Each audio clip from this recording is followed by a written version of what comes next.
Howdy y'all, it's Cody from the Keepers of Nerddom. How you doing? We are going to just take a little bit of a journey tonight through the concept of Heroclix. Really just my collection, show off a little bit. Typically, just so you understand, we play Heroclix the 15th anniversary edition, so it's a few years old. I don't remember where the copyright is on this, but it's kind of one of those interesting things that we stopped updating, me and my play group, that when we do play, there it is, 2017, so it's been a little while now. Because the new rules started just getting to the point where a lot of the powers did not interact in the same way that we would like to. And actually, we even got to the point, too, where we introduced some house rules. You can see those here. Just to give you an idea, we wanted to go ahead and address some things that weren't always addressed so we could play our old pieces. And what we also did here was a thing that, if you want, I can get you more information on this too, but this is what we did for points changes as far as older pieces to try to make them just relevant to newer stuff as much as possible. Now granted, some of the newer stuff is so strong and so ridiculous that it's kind of hard to do so, but we made it so that way anything from back in the day was still usable, especially like these pre-card area, pre-Oreo bases, major discounts, because they were just built in a very different way for a very different system. What we're going to do is go through the cheapest point values that I have and just look at some of the pieces for the collection and just have some fun with it. We're not going to go through equipments unless they show up with the creature itself, and also tokens. We're just not going to mess with that. The first person up for dibs on this is Jessica Jones, and these were the last types of cards we got, and the newest cards also have the dial on the front now, so then it's not just on, it's not back and front, it's just on the front, and I think everybody can see it, which is ridiculous. That, honestly, I kind of like the dial being on the back of the card like this, but it also takes out the guesswork of the game in a way that you have to go, okay, I have to remember this dial verbatim. Important. And now that's not the case anymore, and now I think even your opponents can possibly see the front of your card, so then kind of a crazy thing. So the good thing is you can look at stuff like this and quickly go, okay, is this a useful character or not? She's 15 points, so she was on the newer side of whenever we really stopped playing for the most part. I think we maybe a couple years past this, but yeah, it was a couple years after this that we stopped really playing. But Jessica Jones, definitely starting to see this drop in point stuff, and now sometimes you could see for 15 points things that are really, really capable. As you can tell, some of the quality of the paint jobs, like she just has skin on the inside of her hair. But Jessica Jones, right? She's the superhero that, you know, we know her as Jewel. What's her other superhero names? I can't remember.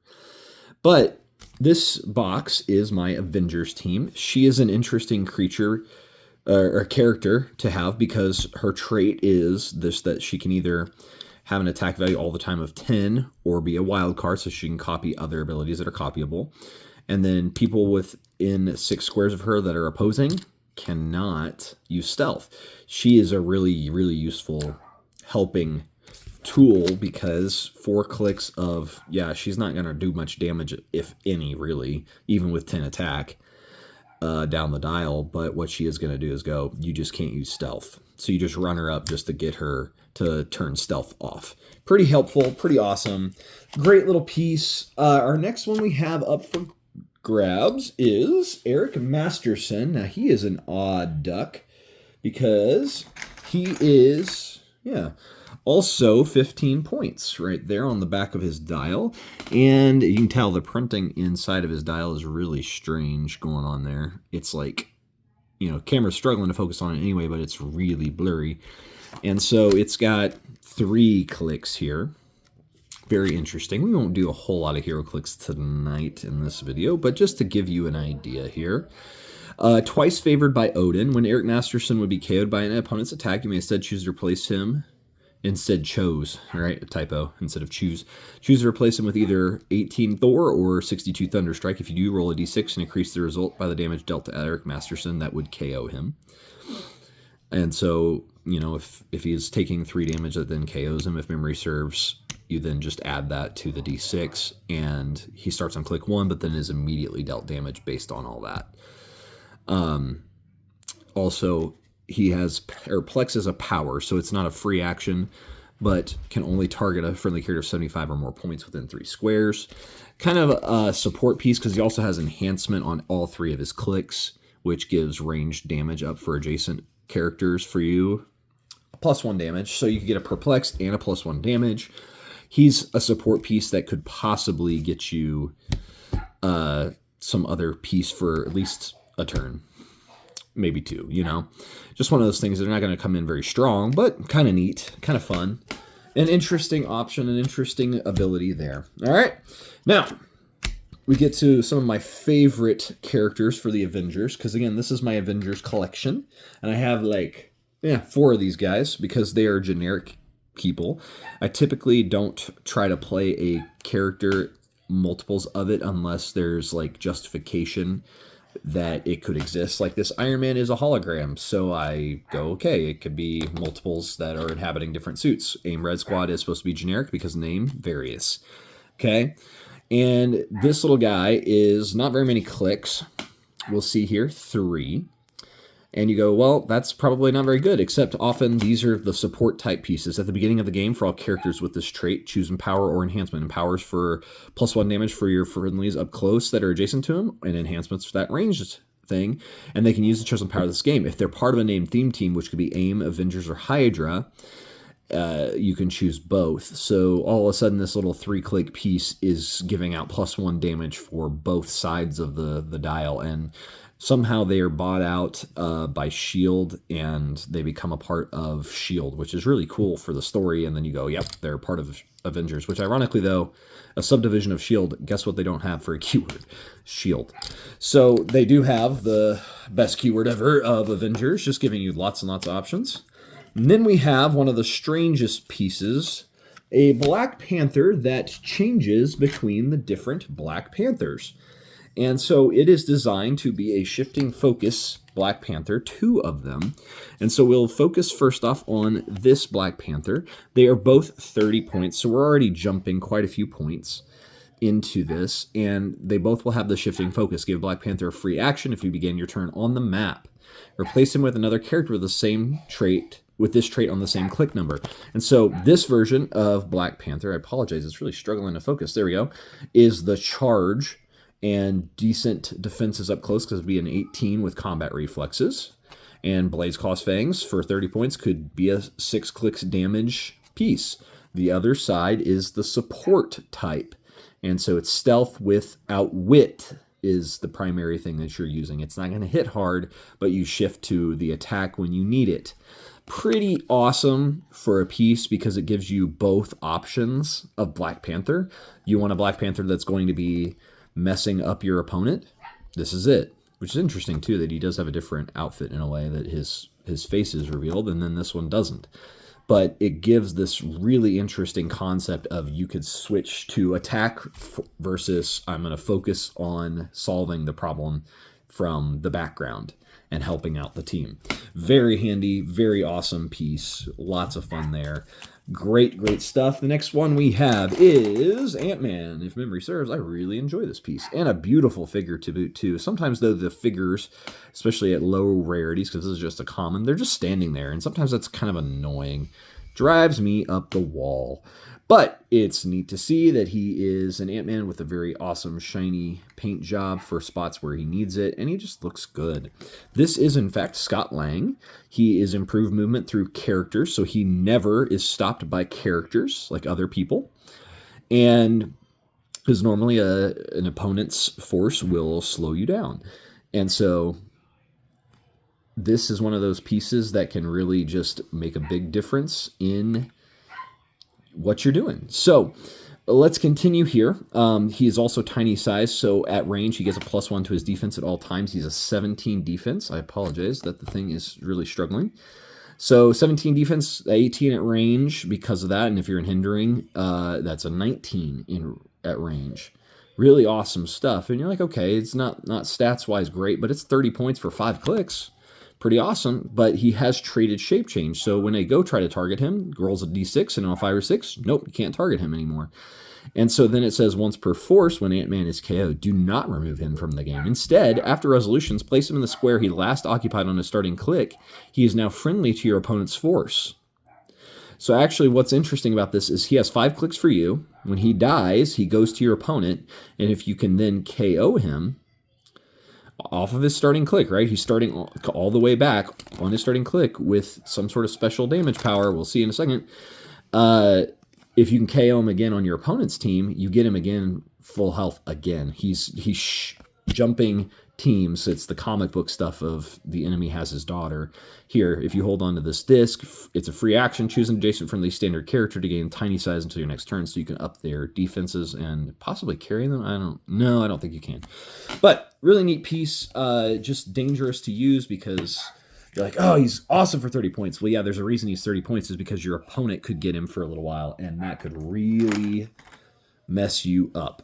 All right, our next one, again, support piece. That's what you're going to see for this first video is Jane Foster. And you can notice she's got some odd printing or paint job stuff on her ears. But she is Medical Jane Foster, 30 points of healing. And she literally has a special and the defense of turning your defenses down to a 15.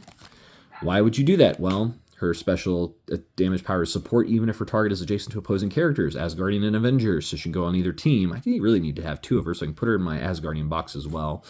Because she just makes it so that way you can put the defend down to a 15 and still support them and heal them even if they're adjacent to somebody else. But opposing characters of 75 points or more can't draw lines of fire to Jane Foster unless it is the only character on the map from that force, like she's the last one, okay? When an adjacent friendly character is KO'd by an opponent's attack after resolutions, you may roll a d6 and replace Jane Foster with number 17 Thor on a click number equal to the result. So if something gets KO'd next to her that's friendly, she gets to roll and then replace with number 17 Thor, which I think is a Lady Thor from the set that she came out in. And pretty neat that she could turn into, all of a sudden she's like, okay, now I'm upset because you've hit my friend. Yeah, we're going to stop right there. Good. All right, our next one is AIM White Squad. I've got 2 of these, I do believe. Where's my AIM Blue Squad? Huh. That's a weird problem. Hope I'm not missing my AIM Blue Squad. That's kind of sad. Oh, no, he's right there. Okay, good. AIM White Squad. All right. These are another part of the AIM squad. Again, 3 clicks. Pretty lame. 30 points. 18 defense at range. Possibly 19 in hindering. But what's he worth, right? Avengers, again. Still part of Subdivision of S.H.I.E.L.D. And again, doesn't have the shield keyword. At the beginning of the game, for all characters with this trait, choose Outwit or Perplex, and then use the chosen power of this game. If they are part of a named theme team, you can choose both. So you play them with a named theme team. And all of a sudden, the Avengers have an Outwit Perplex piece, or AIM, or Hydra, that's 30 points and just sits there whenever you need it, and can sidestep for... Oh, doesn't start with a sidestep, so you have to carry him. But he can still, after carrying Outwit and Perplex, pretty cool stuff. Just a great little piece. Plus, they're just all the same sculpt, but painted different, and they're just awesome. I love the AIM outfit anyway, because that helmet is just ridiculously silly. So good. 2 of those. Good stuff there. All right, we're going to go through just a few here. Donald Blake. We have another healer that's turned into Thor. Where is our Donald Blake at? Donald Blake, where are you? There he is. With the most funny hairdo ever, right? That weird cowlick going on in the back. He's a doctor, not a fighter. His combat values cannot be modified, and this does not have the dial on the back. These are older cards. All right, not the oldest I've got by far, but you can also give him a power action when he gets to this movement power, and it deals no pushing damage to replace him with 38 Thor, 202 Thor, or 002 Thor from their starter set. It's an orange starting line. After actions resolve, even if this power is lost, deal 1 damage to each adjacent opposing character. This power can't be countered. So he actually has the ability to change into Thor.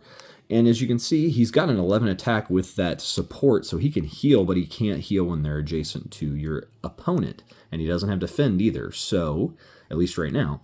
Let's see, does he get a 4th click? Yes, he does, and then KO'd after that. He's like really hard to turn right now. But 11 attack at start, so if they get hit by range, he could actually possibly support them and really get them back in the fight. Pretty neat. He's a good piece, and with our point reductions, I think he would go down probably close to 20 points, like go down to the minimum 20 points. So then he becomes cheap, not quite as good as Jane Foster in battle situations, but the 11 attack support is good. You know, he's useful. She's indomitable, though, where he is not, the Striped Shield. He doesn't have that. All right, next, we have our last 3 we're going to go through. A piece I don't like to use, actually, and I have it in my collection because I like collecting the Avengers from back in the day. It was a lot of fun just to have this, that, and the other, and this is not her. All right, we are looking for the Black Widow, and the thing is, I have lots and lots and lots of pieces. Memory serves? Yep, this is her. The Black Widow. Oh my goodness, struggling to focus on her. There we go, maybe. Can you look at it, camera? We got an 8, a 10, 17, 2. Let's just look at the back here. 35 points for 3 clicks. 3. Okay, and that's leap climb. So she doesn't even get to do move and attack. She has incapacitate with 2 lightning bolts. That's good. Perplex, not bad. Combat reflexes, cool. She's a wild card. If memory serves, that's what it is. And the Avengers team ability got updated, so it's could get a +1 attack. She can add 5 points to start with the Space Gem equipped. The Space Gem is not in this thing. I don't even remember if I have the Space Gem. But if you're equipping the Space Gem onto her, you're kind of wasting a gem for, especially putting 5 extra points on something that only has 3 clicks. She just, I would play her whenever somebody really just wants to learn the game, so I can play something that's terrible and it's just going to sit around and do very little, right? Because she's at most, she's going to be a nuisance if you're lucky. But her keywords are really cool. Avengers, Champions, Marvel Knights, Shield, Thunderbolts, and then some generic keywords. Cosmic for some, oh, because of the stone, the Space Gem. Pretty cool, pretty cool. And it's really neat that Magic the Gathering is about to get Marvel Superhero set. All right, this is an odd one. It's in here, and you're like, it doesn't have the Avengers keyword. Excuse me, that's because it's a little different. Building your force, you can pay 35 points to equip Proteus to a character of 100 points or less. So you equip it to something small. When the equipped character is KO'd, equip this to another friendly character of 100 points or less. You can't place him on click number 10 into the square of the last character he was equipped to, and he can't be healed, so he can come in all the way down here on click 10. Let's just see. Oh, he gets really good. Oh, geez. 5, 11, 18, 4 with prob control. And so he wouldn't impact your team because he's not on the board. But what he does is he modifies the combat values of the equipped character by +1, so all their combat values, including the range. At the beginning of your turn, roll a d6 that can't be rerolled, 1 through 2. Deal the equipped character 1 unavoidable damage. So he allows you to use his, just a stat boost, basically, because usually those things that equip onto things can give you like a power or a stat up if it's better. And if memory serves, I think all he does is just that effect. Just gives +1, which +1 could be really, really powerful. That's what he was for. He was for just putting on things that are smaller, having fun before the new stuff comes out, because this guy really technically would get better and better with time rather than worse, because stuff has gone down in point value like crazy. And yeah, so he's not Avengers, but he could go on to an Avenger to power them up, and you're not going to see much of this except for like Proteus takes damage only from close attacks. I think that was that click, actually. Yeah. So then at range, he's immune. Kind of cool. So yeah, you could show up and then be like, yeah, I'm just going to start attacking. Kind of cool. Kind of neat. Our last card for this video will be a very old card. A card that, I don't even know how I got a hold of this. And you can see it's been like stained and stuff from, I think, a previous owner. Scarlet Witch. And I'm sorry, it's struggling to... It has Avengers, Brotherhood of Mutants, Mutant, and Mystical. Mutant and Mystical are non-named keywords. The other 2 are your named. So you could go on those 2 teams for a named theme team, which is what we play. It's that 15th anniversary type. And she is one of my favorite pieces to use because we intentionally reduced her, and she goes down to the minimum 20 points right away. Her sculpt is pretty ugly. She has a flight stand that this was supposed to indicate how high up or how low she was flying, and that was something we never even played with because that was before our time. And she doesn't have much to her dials, you can see. She's got the Avengers team ability and barrier and hex spheres probability control, and as you see on her top dial, that's all she's got is prob control, which for 20 points, she's not technically a flyer because flight hadn't existed yet, so she didn't get that ability on her dial, but she has 8 range. She's just there to sit in the back as a Scarlet Witch and go, I'm going to re-roll stuff. Her defenses stink, but she gets prob control and click 2. We go to click 3, and you have to see, like, these are really hard to click without the ring, and I have it in here somewhere, but so click 3, she still has prob. What she is supposed to just be for, and click, look at the stats there too, 7 and 1 damage. Like, it's not, I think we're in click 4. She loses her prob. Click 5, completely useless. She's just, I mean, she literally at that point, you just send her up to get in the way, and then click 6, she is gone. But for 20 points, she's just support, and she's like your Scarlet Witch that instead of being all powerful, she's going to be the Scarlet Witch that just sits in the back and makes sure every one of your characters gets to hit consistently. Pretty neat, pretty fun. Nothing too crazy there. Yeah, this will be where we end, is this little figure right here, Scarlet Witch. One of these old super rares that I love to have with that golden rarity right there, if memory serves. And she's just been a great piece to have for the Avengers, and over time with our adjustments made it for all of us to still be able to play our old stuff and have fun. This is just the beginning, and we'll get to other pieces like Iron Man and Captain America and Luke Cage with all of his bristling muscles. But thank you so much for hanging out. Let me know what you think of these figurines. Which one was your favorite so far? And join me for the next one where we review some more Avengers pieces from Heroclix. I've been Cody from the Keepers of Nerddom. Like, share, and subscribe. Thank you so much for hanging out. See you in the next one. Bye.